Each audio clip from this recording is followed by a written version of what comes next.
Good morning. Let's learn some poetic devices from the poem If. First, personification. Personification is a literary device that gives human attributes to non-human things. So what are the non-human things that you see around yourself? Pen, paper, box, bottle, tumbler, charger, chalk, blackboard. All these are trees. All these are examples for inanimate objects. But when these inanimate objects get lifelike quality, you take it for personification. For example, wind. We know that wind is an inanimate object, that is a lifeless object. But when we give human attribute to this lifeless object, it becomes personified. So now when you say the wind is whispering outside, whispering is an action that could be done by a human being. But when you say the wind is whispering, here you attribute whispering to the wind, where you personify wind as a human being. Another example is anxiety is sitting on her face. Now here we say that the girl seems anxious. That is the meaning of anxiety is sitting on her face. Now when you say that anxiety is a negative kind of feeling a person has. And here saying that anxiety is sitting. Sitting is an action that could be probably done by human beings. But then here we say that anxiety, a state of being anxious, is sitting on the face of the girl. So here again, anxiety is given a human attribute when you say that anxiety is sitting. And how can anxiety sit somewhere? Or how can anxiety sit on the face of a girl? But you know that it means that the girl seems anxious, right? So here when you say anxiety is sitting on her face, you clearly make the fact that the girl is here anxious. And sitting is something is done by human beings, and when you say anxiety, a negative feeling is sitting on someone's face. So an inanimate thing is sitting on a girl's face. So again, anxiety is personified here as a human being, right? Now let's find out personification from the poem. Triumph and disaster. Triumph and disaster here is personified. Now how it is personified? In the poem, triumph and disaster are personified as human beings. The people who come in front of you as impostors. So that is why here triumph and disaster both are personified as human beings representing success and failure. So when you know that triumph and disaster here are personified as human beings who represent success and failure, then you understand that triumph and disaster are personified here in the poem. 60 seconds distance run. 60 seconds distance run refers to time, right? So here 60 seconds is here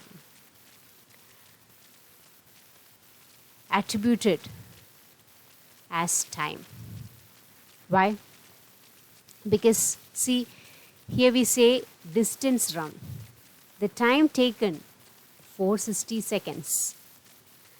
The time taken in a clock for 60 seconds is what is meant by 60 seconds distance run. That the movement of the time is what is here referred as distance run, right? So here again, time is personified as that of a human being where it undergoes a movement of running to a 60 second. Hope this is clear to you. Hope you understood the concept of personification. The next important topic is consonance. Consonance is a repetition of the consonant sounds in the beginning, middle, and the end of a letter in a line of poetry. So what is consonance? Consonance here is a repetition. Repetition of what kind of sounds? Consonant sounds. That too, that comes in middle, in the end, or in the beginning. So if a particular consonant sound is repeated in the beginning, middle or end in a sentence, we know that it is consonance. So let's go through the example from the poem F. Now here we have example for consonants. I hope you can see it. Losing and blaming. When you say losing and blaming, we all know that l sound is there in losing, right? And l sound is there in blaming. So losing you have l sound, and blaming you have l sound. So in losing you have l that comes in the beginning, and blaming you have l coming where? As a second sound in the word, right? Yes.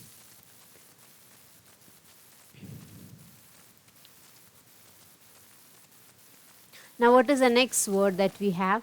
Doubting, right?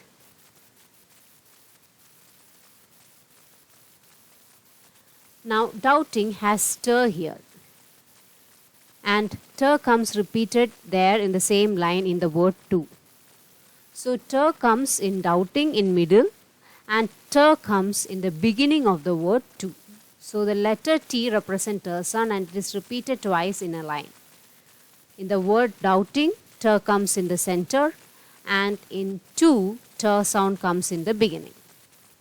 Now what is the next sound that you have? If you can dream and not make dreams your master, let's take m sound.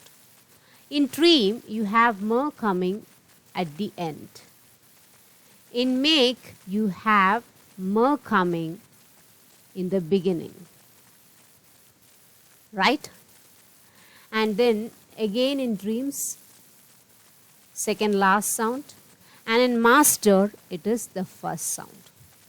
So in a single line, you can see wherever m sound comes.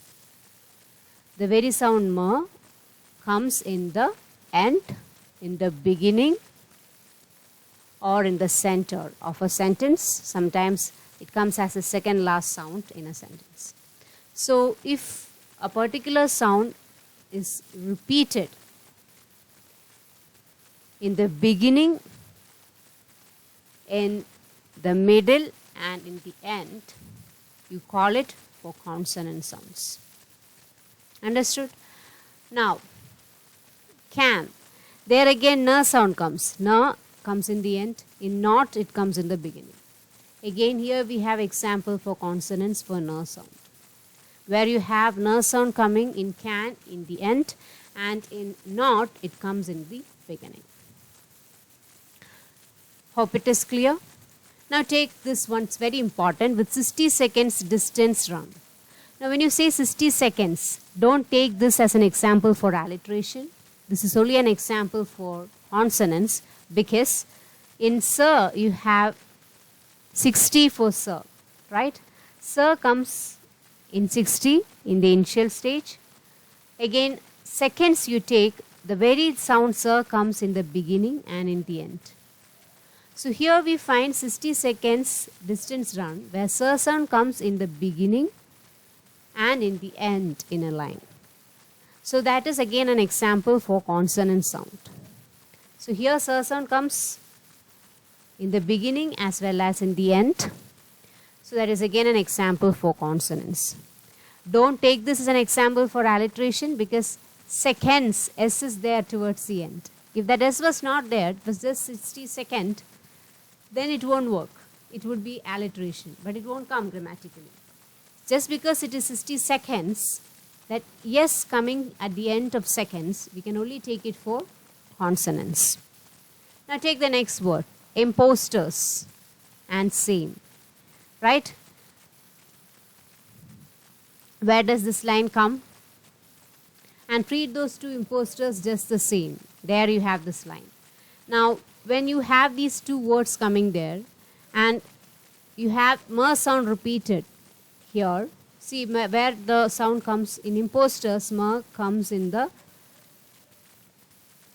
imposters, in the word imposter, m comes in the initial stage, and here in same it comes in the middle.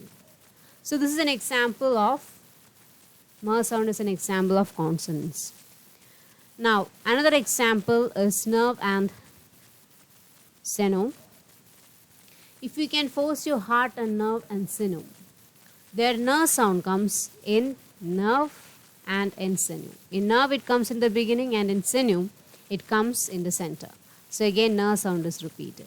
So in a particular sound is a particular consonant sound is repeated in the beginning, middle and end in any words, in consecutive words in a line of poetry, definitely it is consonants. So consonant sounds means, consonants, that they are speech sounds.